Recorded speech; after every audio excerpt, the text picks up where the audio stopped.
Roy Suryo bersama dengan Rismon Sianipar dan Tifauziah Tiasuma dipanggil penyidik Polda Metro Jaya untuk menjalani pemeriksaan perdana sebagai tersangka. Roy Suryo CS tiba di gedung Ditreskrimum Polda Metro Jaya bersama tim penasehat hukumnya sekitar pukul 10.15 waktu Indonesia Barat kemarin. Roy CS menjalani pemeriksaan sebagai tersangka atas kasus dugaan penyebaran tuduhan ijazah palsu milik Joko Widodo. Sebelum menjalani pemeriksaan, kuasa hukum Roy Suryo menyatakan bahwa banyak bukti yang dihadirkan tidak relevan. Roy Suryo pun membawa bukti tersendiri dalam pemeriksaan kali ini untuk diperlihatkan kepada penyidik. Lantas, langkah apa yang akan diambil oleh Roy Suryo CS menghadapi pemeriksaan perdana sebagai tersangka kasus tudingan ijazah palsu Jokowi? Nyatanya, polisi tidak menahan Roy Suryo CS meski sudah diperiksa selama 9 jam 20 menit.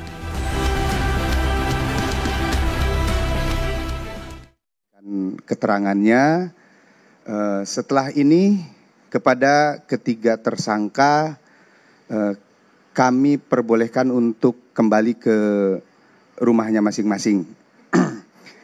Kenapa demikian? Karena ketiga tersangka mengajukan ahli dan saksi yang meringankan. Tentunya dalam hal ini kami sebagai penyidik harus menjaga keseimbangan keterangan dan informasi sehingga proses penegakan hukum ini adil dan berimbang.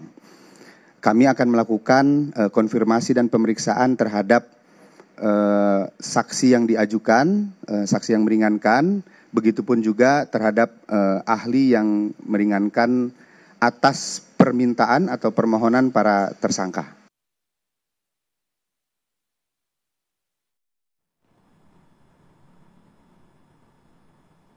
Ya, ini sudah 9 jam diperiksa kemarin ya, cukup lama ya Za. Tapi kita melihat kok nampaknya dikembalikan lagi boleh pulang ke rumah masing-masing. Padahal ada pihak yang berharap Roy Suryo ini langsung ditahan kemarin. Betul, katanya kan ini ancaman hukumannya lebih dari 12 tahun penjara gitu. Kok nggak ditahan sih? Alasannya apa kira-kira begitu ya? Nah, kita akan membahas hal ini dengan narasumber yang ada di studio pada pagi hari ini. Sudah ada Bang Ade Darmawan, pelapor atau Sekjen Pradi Bersatu. Selamat pagi, assalamualaikum Bang Ade. Sehat ya Bang? Sehat. Masih semangat ya Bang pagi ini ya? Masih semangat. Tetap semangat. Indonesia Raya.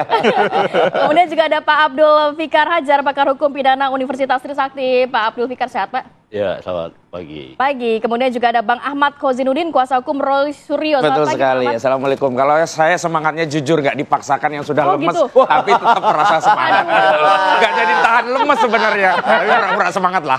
Baru awal aja udah semangat banget. Langsung aja deh. Bang Ahmad, kemarin langsung Bang Ahmad dong. 9 jam 20 menit diperiksa lebih dari ratusan pertanyaan. Gimana kondisi dari teman-teman semalam? Kabarnya apa yang didalami juga? Lelah banget juga gitu ya Bang ya? Iya, dari sisi fisik lelah, tetapi dari sisi spirit luar biasa. Pak Roy, Pak Rismon, Dr. Tiva itu luar biasa, semangat sekali karena mereka meyakini apa yang dilakukan hari ini bukan untuk dan atas nama kepentingan mereka sendiri, tapi ini untuk kepentingan seluruh rakyat, bahkan untuk UGM. Agar menjadi jelas bagi institusi UGM, masa depannya itu reputasinya dibersihkan dari noda hitam dan ini butuh putusan. Tapi sebelum itu saya pertama mengucapkan terima kasih kepada seluruh rakyat karena doa seluruh rakyat dan atas izin Allah klien kami tidak ditahan begitu. Tapi kan masih berproses ini Bang. Biasa saja, tapi yang titik krusialnya itu pertama. Kalau yang pertama tidak ditahan akan kehabisan atau kehilangan legitimasi bagi penyidik untuk melakukan penahanan. Kenapa? Karena alasan yang subjektif itu menjadi tidak relevan kalau yang pertama kali saja sudah tidak ditahan. Kayaknya percaya diri banget nih padahal pasalnya berlaku. Sejak awal kan kami percaya diri karena kami meyakini klien kami melakukan penelitian bahwa penelitian itu hasilnya belum diuji apakah benar atau salah, karena penelitian itu ada yang benar ada yang salah, tetapi tidak bisa satu objek penelitian dikriminalisasi, dianggap pencemaran, fitnah, apalagi manipulasi, editing dan seterusnya. Dan itu yang sering kami protes, kenapa narasi-narasi itu disampaikan di ruang publik dengan dalih adanya laporan polisi pada saat yang bersamaan objek utama yang diteliti tidak pernah ditunjukkan dan diuji bareng-bareng. Dan ini yang membuat gaduh anak bangsa. Kan selama ini yang dituduh kami bikin gaduh. Padahal yang bikin gaduh itu objek penelitian ijazah itu tidak pernah kunjung ditampilkan pada publik. Makanya kemarin saya bikin analogi agak lucu-lucuan gitu loh. 1000 Lucinta Luna itu nggak bisa membuktikan dia itu perempuan, tapi cukup satu perempuan yang head, itulah yang kemudian membuktikan dia seorang perempuan. Termasuk juga 700 bukti, 22 ahli, 200 apalah, kemudian diperiksa 130 saksi, nggak membuktikan membuktikan ijazah itu asli begitu. Apalagi kalau target utamanya kan ingin mengembalikan marwah, wibawa, kehormatan dan seterusnya, dan tidak ada lagi yang memperbincangkan ijazah ini palsu dengan menggunakan pendekatan otoritas penyidikan. Buktinya setelah Bambang T udah divonis, nggak selesai nih barang. Apa mau mengulangi lagi? Gaduh terus, muncul Rismond yang lain, Roy Suryo yang lain. Karena apa? Tidak pernah dihadirkan ijazahnya, begitu. Oke, Bang Arya gimana? Katanya kalau pertama nggak ditangkap, legitimasinya berkurang nanti. Oh, itu kan pendapat. Pendapat Bang Kosi, kita hargai. Yang pada dasarnya kami tidak pernah tidak optimis dengan hal ini. Itu yang pertama. Yang kedua adalah bahwa pemeriksaan masih berlanjut, masih ada 5 dari tersangka belum diperiksa. Ya kita lihat seperti apa nanti pemeriksaannya juga. Kalaupun tidak dilakukan penahanan mungkin itu pertimbangan lain dari penyidik. Itu kewenangan kok. Kami tidak masalah. Kalau dikatakan bahwa keinginan terus kemudian permohonan kami, ya tentunya iya. Kita pengennya ditahan. Karena kenapa? Ini membuat gaduh betul. Artinya tidak berhenti. Ini nggak ditahan nih ya. Nah, kita lihat nih, apakah ngerem atau gaspol. Tapi saya yakin kelompok mereka akan tetap melakukan gaspol nih. Karena kenapa? Rasa percaya diri, kemudian bahwa ini bukanlah suatu tindak pidana, ini bukanlah suatu pelanggaran hukum. Ya, seenaknya apalagi katanya tadi untuk kepentingan nasional. Iya, kepentingan nasional kan kelompok. Kita tidak bisa melegitimasi karena bukan termasuk saya, bukan termasuk istri saya, keluarga saya dan lain-lain sebagainya kan. Seluruh masyarakat. Saya juga masyarakat. Jangan dihilangkan kemasyarakatan saya juga kan. Saya nggak mendukung itu. Justru kami menganggap bahwa ini adalah ada satu peristiwa tindak pidana sepemikiran dengan Polda Metro. Bahwa ada peristiwa, kemudian memang ditemukan 2 alat bukti cukup sehingga penetapan tersangka itu dilakukan. Jadi kalau dari sisi Anda tinggal menghitung waktu lah, menghitung hari gitu? Tidak juga, betul kata Bang Kosi. Kalau awalnya sudah nggak ditahan, ya bisa saja nggak dilakukan penahanan. Tapi goalsnya, kalaupun memang Polda Metro menganggap bahwa tidak perlu dilakukan penahanan, goalsnya adalah bagaimana ini masuk ke ruang persidangan. Artinya gini, dibuktikan di persidangan, kemudian diperlihatkanlah ijazah pada tempatnya, bukan diperlihatkan untuk diteliti oleh Roy Suryo CS. Lu siapa? Kan itu nggak ada izin dari manapun. Anda bukan departemen, dari mana dia itu? Kan itu hanya mantan mahasiswa UGM ya protes atas nama UGM, padahal mantan mahasiswa. Kan itu persoalannya. Nah, tetapi katakan oke lah. Hari ini kita tidak pernah menutup diri, tetap mendukung Polda Metro Jaya, apapun kewenangan yang dilakukannya, tetap mendukung teman-teman pengacara lawan sekali di kalimatnya. Sebentar, saya sebelum lawan Bang Kosi dan lain-lain sebagainya, tetap kami mendukung apapun upaya hukum itu. Kami tetap gentleman menerima. Sebelum ke Pak Fikar, saya mau ke Bang Kozi. Kalau berbicara mengenai pasal ya, banyak tudingan dari sisi Anda begitu. Pasalnya banyak pasal-pasal siluman yang ini ujung-ujungnya untuk menjerat dari Roy CS. Anda melihat pasal-pasal yang dikenakan itu sesuai? Ya, kami menyebutnya penyelundupan pasal. Kenapa? Yang motifnya untuk melakukan penahanan. Misalkan di layer kedua yang kemudian dipanggil di awal, kami melihat pasal 32, 35 Undang-Undang itu tidak relevan. Karena yang dilaporkan Jokowi kan dia merasa dihinakan sehina-hinanya, direndahkan serendah-rendahnya, maka yang relevan adalah 310 KUHP, 311 KUHP, kalau pakai Undang-Undang ITE, 27A Undang-Undang ITE, itu saja cukup. Tapi tiba-tiba dimasukkan pasal 35, 32 yang ancamannya ada 8 tahun, ada 12 tahun, maka itu yang kami baca ada motif pengen nahan sejak awal. Karena motifnya tidak terpenuhi, kecewalah ini kawan saya. Yang kedua, di layer kedua ada pasal 160 yang dilaporkan oleh kawan-kawan tentang penghasutan. Karena kan sejak awal ini urusan Jokowi, deliknya delik aduan, fitnah, pencemaran, tiba-tiba muncul orang lain seolah-olah menjadi pribadi Jokowi, masuk tapi nggak bisa pakai pasal Jokowi saja, dia selundupkan lagi pasal 160. Oh, ini menghasut. Saya bilang, menghasutnya di mana? Apa ada orang yang kemudian datang ke rumah Jokowi, Pak Jokowi tampar plak karena terhasut gitu. Ijazah kamu palsu ya Jokowi, plak baru itu. Karena ada putusan MK yang menyatakan bahwa delik 160 itu harus material. Ada akibatnya dulu. Akibatnya ini tidak pernah dijelaskan. Apa sih akibatnya? Kalau akibatnya orang ngomongin ijazah palsu makin banyak, ini bukan karena penghasutan, justru karena ijazah itu lama sekali ditahan. Dan persoalannya, ingat, bukan masalah ada kewenangan atau tidak ada kewenangan, tapi ada nggak sikap negarawan dari seorang Joko Widodo yang ingin segera menyudahi keterbelahan anak bangsa dengan menunjukkannya. Kalau bicaranya, akunya, egonya, ya ayo kita tindak lanjuti sampai kapan? Mau sampai besok hari kiamat, hari ini kita masih bersidang, siap kita. Oke, Bang Fikar, ini kan kemarin tidak ditahan. Ada pihak yang mendukung, ada pihak yang merasa kecewa, tidak ada penahanan begitu ya. Kalau Anda melihatnya seperti apa? Apakah dari pasal ini cukup untuk menahan atau demi kebaikan seluruh pihak begitu ya? Tidak usah ditahan. Kalau kata pihak kepolisian, karena memang dari sisi Roy CS kan memberikan saksi dan juga ahli yang nantinya akan diminta keterangan. Iya, gini, yang publik tidak mengetahui mungkin penahanan itu tidak mutlak dalam pengertian begini. Pertama, batasannya adalah ancaman hukumannya 5 tahun. Tetapi itu juga belum memberikan legitimasi untuk penyidik asal 5 tahun tahan. Enggak, ada lagi di bawahnya. Kalau dikhawatirkan menghilangkan barang bukti atau dikhawatirkan mengulangi. Itu yang menjadi dasar penahanan gitu. Nah, dalam konteks perkara ini mungkin penegak hukum atau penyidik belum melihat itu. Belum melihat kemungkinan itu gitu. Ya, karena ini kan terbuka nih. Ya, artinya menghilangkan barang bukti atau merubah-rubah barang bukti itu pasti akan dimonitor oleh banyak pihak gitu. Dan itu nggak mungkin terjadi. Nah, karena itu mungkin sampai hari ini penyidik tidak menggunakan kewenangannya untuk menahan. Saya kira itu ininya. Oke, tapi kalau legitimasinya pengadilan dulu ya? Ya. Enggak, kalau penyidiknya udah lewat, penyidik nggak punya kewenangan lagi.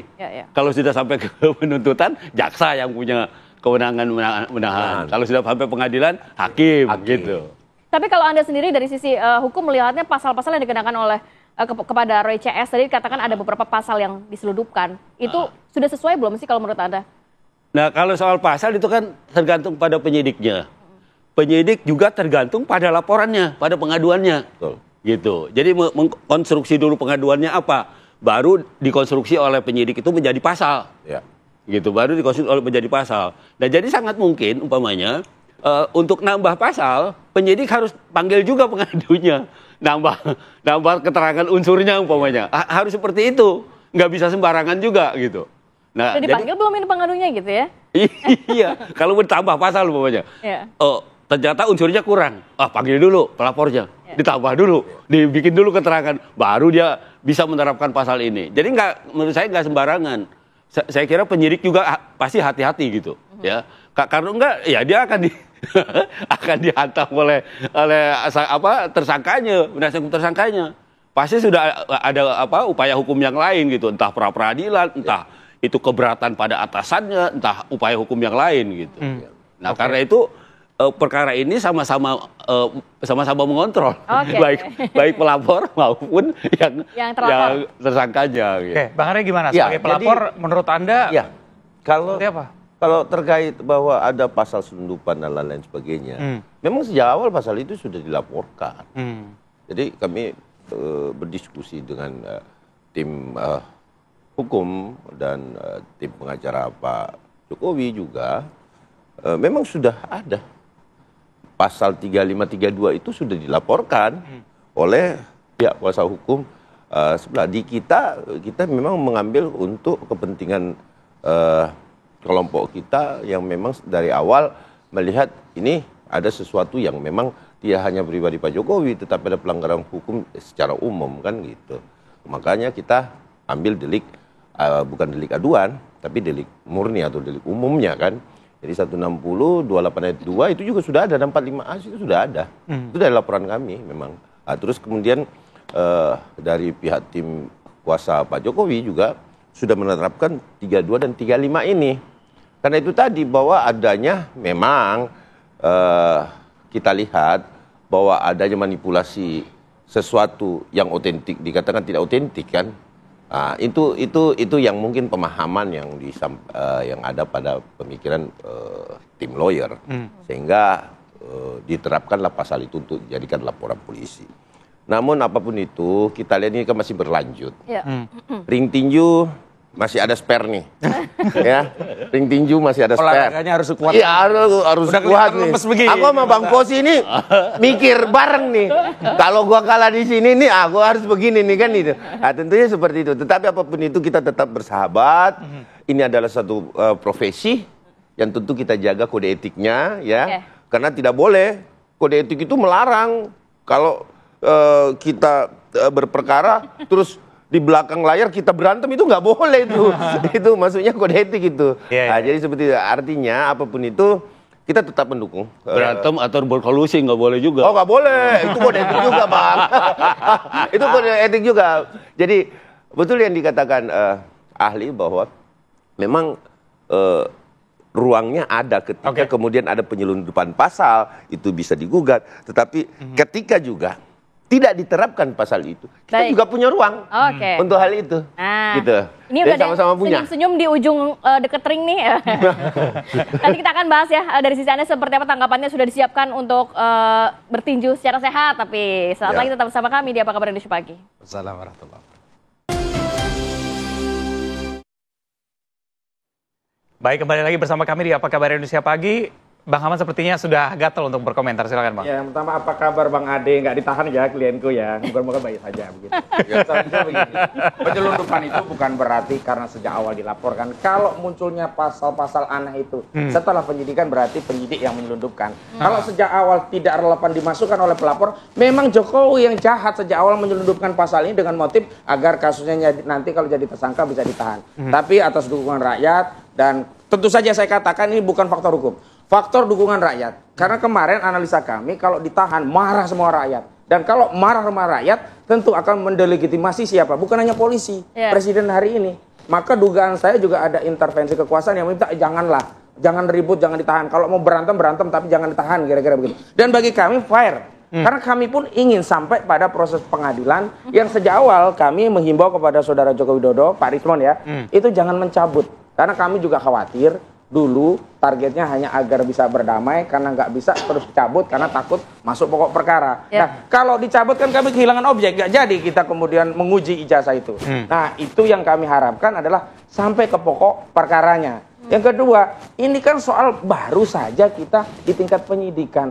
Nggak ditahan kok kayaknya aneh gitu loh. Biasa saja. Yang kedua, jangankan penyidikan, sudah inkrah pun tadi kita ngobrol. Sylvester Matutina sampai hari ini nggak ditahan gitu loh. Republik ini yang adil dong. Kemarin pun saya sepil Firly Bahuri sudah 2 tahun. Nggak ditahan juga gitu loh. Masa mau memaksakan orang yang baru di tingkat penyidikan baru beberapa bulan saja ditahan. Sementara Firly udah bertahun-tahun nggak ditahan. Padahal itu kasus korupsi begitu. Jadi yang paling penting adalah hari ini justru saya memikirkan nasib masyarakat kita, rakyat kita gitu. Ini harus sampai ke pengadilan, itu yang pertama. Yang kedua, ini juga pengadilannya nanti harus membuka itu kepada publik seluas-luasnya. Artinya ya nggak boleh nanti media nggak boleh nge-live dan sebagainya. Karena ada juga yang agak-agak dibatasi gitu juga. Walaupun ini kan sidang harus ya terbuka untuk umum begitu. Nah, yang ketiga saya kira ini kesempatan pihak-pihak dari saudara Joko Widodo untuk membuktikan ijazahnya asli. Kalau kami kan membuktikan ijazahnya palsu. Ya sudahlah, di situ kita beradu gitu loh. Rakyat juga akan menjadi hakim. Hari ini kan kenapa ya otoritas-otoritas yang ada itu tidak terlalu bisa subjektif ya mengambil keputusan sendiri karena sudah ada rakyat ikut menjadi hakim. Jadi dia kalau mengambil kebijakan ya tidak sependapat sejalan dengan rakyat, dia takut dimaki. Baik. Nah, itu yang kami bersyukur karena rakyat membersamai kasus kami. Jadi kami merasa ini bukan kasus kami, tapi kasus seluruh rakyat ini. Saya mau ke Pak Fikar dulu ya, sebelum ke Abang ya. Apa kalau berbicara mengenai kemarin kan pemeriksaan ini 9 jam ya. Ternyata setelah pemeriksaan berlangsung kok kayaknya ada pasal-pasal dan juga barang bukti yang berbeda. Dan tadi dikatakan bahwa sebenarnya ini nantinya di persidangan memang benar sudah bukan ranah Polri untuk membuktikan ijazah Jokowi ini asli atau palsu, tapi nantinya di persidangan yang membuktikan ya ijazah ini palsu atau asli. Ya, gini, kalau ada laporan kan perkara pokoknya adalah pencemaran nama baik kan sebenarnya. Ya, 310-311 ya terhadap si siapa namanya Roy CS. Nah, itu pencemarannya apa? Materi pencemarannya apa? Menyebarkan kabar palsu umpamanya soal ijazahnya. Nah, sebelum masuk ke situ, pembuktian itu ya harus masuk kepada ijazahnya asli apa palsu gitu loh. Itu yang harus Jadi dibuktikan. pembuktian ijazah dulu baru kasus pencemarannya. Oh iya. Harus ada dulu. Ini ada loh ijazahnya asli. Baru bisa masuk ke ini pencemaran atau bukan gitu. Nah, itu yang harus dibuktikan itu. Nah, karena itu perdebatan di situ ya bisa saja umpamanya ini juga dibawa ke ranah yang lain. Gitu, umpamanya bawa ke ranah perdata umpamanya digugat. Bisa saja gitu ya.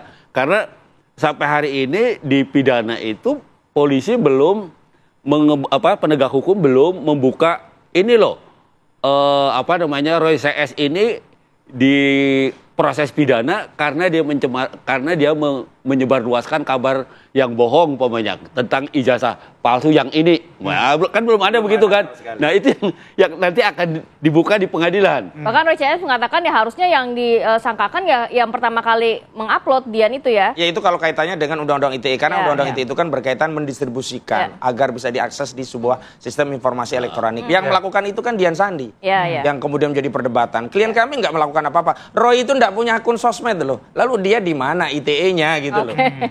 Ya. Iya. Saya jawab. Silakan.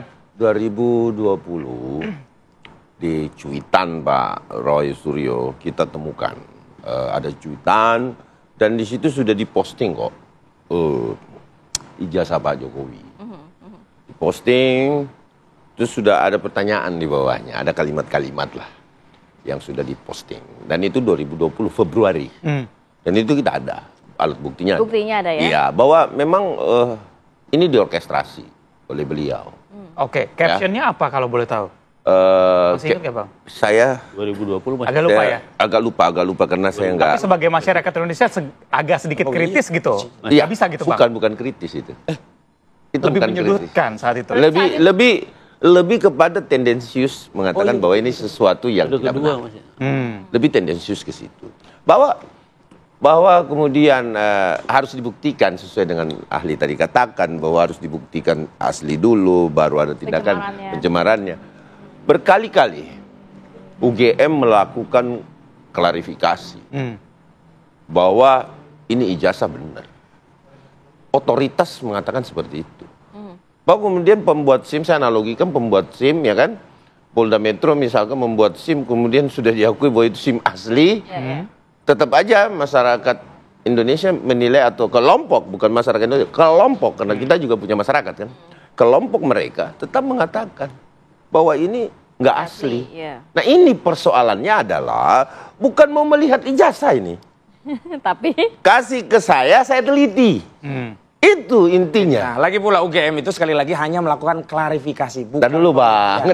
Kan yang dimintakan pembuktian. Iya. Setidaknya UGM. Ntar dulu bang. Saya selesaikan dulu. Saya selesaikan dulu Bang Kosi. Baru. Klarifikasi bukan pembuktian bro. Artinya sudah dinyatakan oleh UGM. Nah, berdasarkan data-data yang ada. Absensi dan itu sudah disita. Oleh penyidik. Oleh Barreskrim kemarin. Tapi kan belum dibuktikan ke pengadilan kan? Diuji lagi. Diuji melalui Puslap. Keluar juga Puslapnya. Nah, terkait ke pengadilan kan bukan keaslian sebenarnya di sana. Sah atau tidak sah. Kan itu. Tetap diuji juga di sana nanti. Nah, Bang Kosi lah memiliki kesempatan yang paling luas di situ untuk wah ini harus diuji, gitu. Nah inilah ring tinju yang kita tunggu.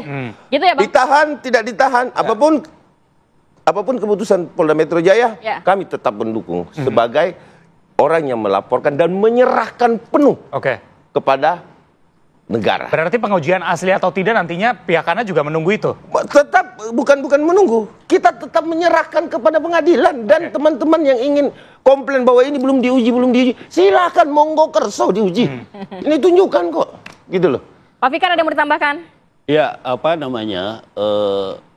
kepolisian sebagai penyidik yang menerima laporan, dia harus berpegang pada asumsi yang dikemukakan oleh pelapor. Sepanjang terlapornya tidak bisa tidak mengemukakan argumen atau bantahan yang bisa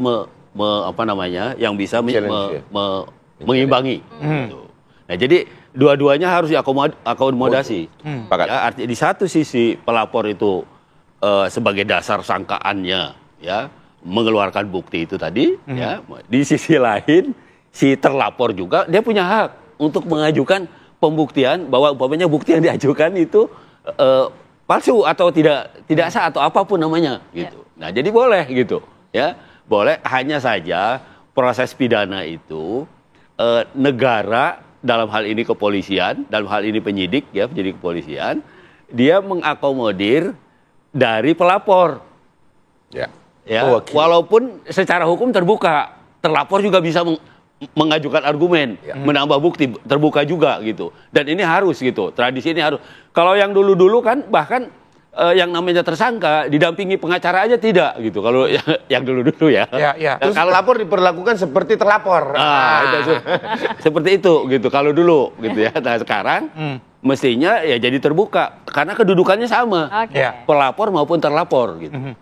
Oke, Bang Ahmad gimana? Ya, terbukanya itu kan setelah kami protes, baru kemudian kami diberi kesempatan untuk menghadirkan saksi dan ahli. Kami sudah siapkan 2 saksi, sementara ini ahli kami sudah siapkan ahli bahasa, ahli linguistik forensik, ahli pidana 2 dari 2 universitas, 1 universitas negeri, 1 swasta nasional. Kemudian kami juga sudah siapkan ahli ITE dari universitas negeri. Sebenarnya kami sudah sangat siap begitu. Kapan kemarin yang kami totalnya berapa? Saksi sendiri? Nah, itu belum ada penjadwalannya. Jelas kemarin salah satu alasannya itu adalah karena ada upaya dari kami untuk menghadirkan ahli dan saksi yang akan diperiksa oleh pihak penyidik. Nah, kami berterima kasih kepada masyarakat. Tentu kesetimbangan ini, reprosivitas ini terjadi manakala publik ikut mengontrol. Karena sebelumnya kami komplain. Totalnya berapa, Bang, ahli yang diajukan? Ahli 4. 4 yang belum diperiksa ya? Belum semua, memang belum ada yang diperiksa. Oh, belum ada itu. Gitu. Nah, itu yang kemudian kami fair ya dalam hal ini. Karena begini, kami itu meyakini klien kami itu diadili berdasarkan opini. Opini yang dilegitimasi oleh pendapat ahli-ahli dari versi penyidik gitu loh. Makanya penyidik harus juga dengar opini dari ahli versi kami begitu loh. Sehingga setelah itu oke lah bahwa itu pun penyidik belum bisa menyimpulkan. Yang menyimpulkan adalah hakim. Penyidik hanya mengumpulkan bukti. Bukti versi pelapor ini bawa ke pengadilan. Bukti versi terlapor ini bawa ke pengadilan. Nah, sementara ini kami menilai dari sisi prosedur kami tidak diberi akses yang adil. Gitu. Jadi bola panas nanti dilemparkan dari pihak kepolisian ke pengadilan. Biar di pengadilan pembuktiannya seperti apa begitu ya? Sepanjang kasus ini tidak dihentikan ya. Karena saya nggak bisa meminjam kekuasaan untuk menghentikan lewat SKPPK, Deponerinka, SPPK. Ada. Ini gaduh, yuk kita hentikan saja demi kepentingan bangsa. Bisa. Tapi nggak mungkin dari Jokowi. Malu kalau dia cabut. Nggak akan dicabut. Tidak akan dicabut. Dan nggak akan lah.